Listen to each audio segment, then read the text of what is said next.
Hello दोस्तों, स्वागत है आपका हमारे चैनल द स्टोरी स्टेशन में। दोस्तों, आपको हमारे चैनल पर ऐसी कहानियाँ सुनने को मिलेंगी जो सीधे आपके दिल तक जाएंगी। तो दोस्तों, अगर आपको हमारी वीडियो अच्छी लगे तो हमारी वीडियो को लाइक कीजिए, कमेंट कीजिए, हमारे चैनल को सब्सक्राइब कीजिए और हमारे वीडियो को ज़्यादा से ज़्यादा अपने फ्रेंड्स एंड फैमिली के साथ शेयर कीजिए। दादी की मुस्कुराहट। दोस्तों, हम सबके बचपन का एक कोना उन पुरानी कहानियों से भरा होता है जो हमने अपनी दादी की गोद में सर रखकर सुनी होती हैं। लेकिन क्या होता है जब वही दादी जो कभी हमारी दुनिया थी धीरे धीरे खामोश होने लगती है। आज की कहानी स्टोरी स्टेशन पर एक ऐसी ही दादी और उनकी प्यारी सी पोती छवि की है, जहाँ मौत अंत नहीं बल्कि एक नए रिश्ते की शुरुआत बनती है। तो दोस्तों, कहानी शुरू होती है एक छोटे से घर से, जहाँ 10 साल की छवि अपनी दादी के साथ रहती है। छवि के मम्मी पापा काम के सिलसिले में अक्सर ही घर से बाहर रहते हैं, इसीलिए छवि की दुनिया उसकी दादी के चारों तरफ ही घूमती है। छवि के लिए उसकी दादी उसकी गूगल थी, जो उसे हर रात पुरानी कहानियाँ सुनाती थी। वो कहानियाँ जो सिर्फ मनोरंजन नहीं बल्कि जिंदगी के बड़े सबक होती थी। छवि हमेशा अपनी दादी से कहती, दादी, जब मैं बड़ी हो जाऊंगी ना, तब भी आप मुझे ऐसे ही कहानियाँ सुनाना। तब दादी हंसती और कहती, जिंदगी खुद एक कहानी है बेटा, बस उसे हिम्मत से लिखना सीखो। समय बीतता गया। छवि अब 18 साल की हो गई थी और दादी अब थकती जा रही थी। उन्हें चलने फिरने में भी बहुत तकलीफ होने लगी थी और धीरे धीरे उनकी तबीयत बिगड़ने लगी थी। जहां आजकल के बच्चे दोस्तों और सोशल मीडिया में ही बिजी रहते हैं, छवि ने अपना पूरा समय अपनी दादी को दे दिया। दादी, कितनी बार कहा है आपसे ठंडा पानी मत पिया कीजिए। रुकिए, मैं आपके लिए अदरक वाली चाय बनाकर लाती हूँ। तो दादी हंसते हुए कहती हैं, अरे मेरी शेरनी, तू इतनी बड़ी कब हो गई? अबे कल ही तो तेरे घुटनों पर चोट लगी थी और तू मेरी गोद में मुंह छुपाकर रो रही थी। छवि दादी का पूरा ध्यान रखती।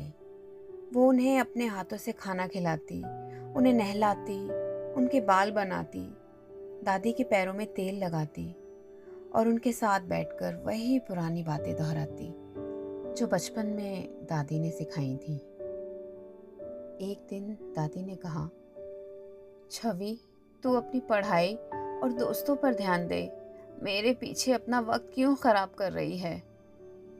छवि ने मुस्कुराकर उनका हाथ थामा और कहा, दादी, आपने मुझे चलना सिखाया था और आज अगर मैं आपका हाथ पकड़कर सिर्फ 2 कदम भी चला दूं तो ये वक्त की बर्बादी नहीं दादी, ये तो मेरा सौभाग्य है। दादी की हालत और भी ज्यादा नाजुक हो गई और डॉक्टरों ने कह दिया था कि अब उनके पास वक्त बहुत कम है। लेकिन छवि ने हार नहीं मानी और वो रात रात भर जागकर अपनी दादी की सांसों की आहट सुनती। दादी को पता था कि अब उनका वक्त आ गया है। एक शाम उन्होंने छवि को अपने पास बुलाया और कहा, बेटा, तू रोना मत, मैं मिट्टी में मिल जाऊंगी, लेकिन मेरी सिखाई हुई बातें तुझ में जिंदा रहेंगी। जब भी तुझे डर लगे तो अपनी आंखें बंद करना और याद करना, इंसान मरता है पर उसका प्रेम कभी नहीं मरता। और उसी रात दादी ने दुनिया को अलविदा कह दिया। छवि के ऊपर से उसका आसमान जैसे छिन गया था।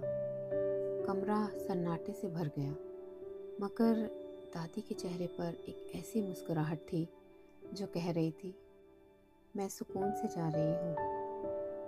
दादी के जाने के बाद घर एकदम सुनसान हो गया था और छवि पूरी तरह टूट चुकी थी। लेकिन फिर उसे दादी की वो बात याद आई, जिंदगी को हिम्मत से लिखना सीखो।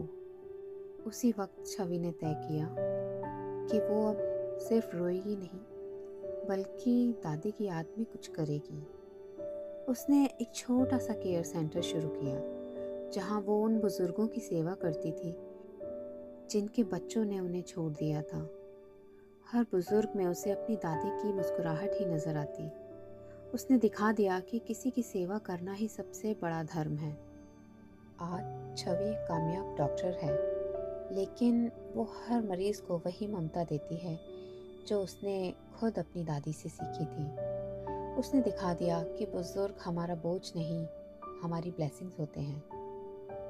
दोस्तों, अगर आपके घर में भी कोई बुजुर्ग है तो उन्हें अपना वक्त दीजिए, क्योंकि वो सिर्फ एक इंसान नहीं, यादों की एक पूरी लाइब्रेरी है। जाते जाते बस इतना ही कहना चाहूँगी, वो झुर्रियों भरे हाथ अब दुआएं नहीं देते, मगर उनके दिए संस्कार आज भी साथ चलते हैं।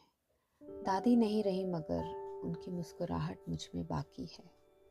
वो किस्सा ख़त्म हुआ, मगर उनके सबक अब भी पलते हैं। तो दोस्तों, स्टोरी स्टेशन में आज की कहानी यहीं तक। फिर मिलते हैं किसी और नई कहानी में।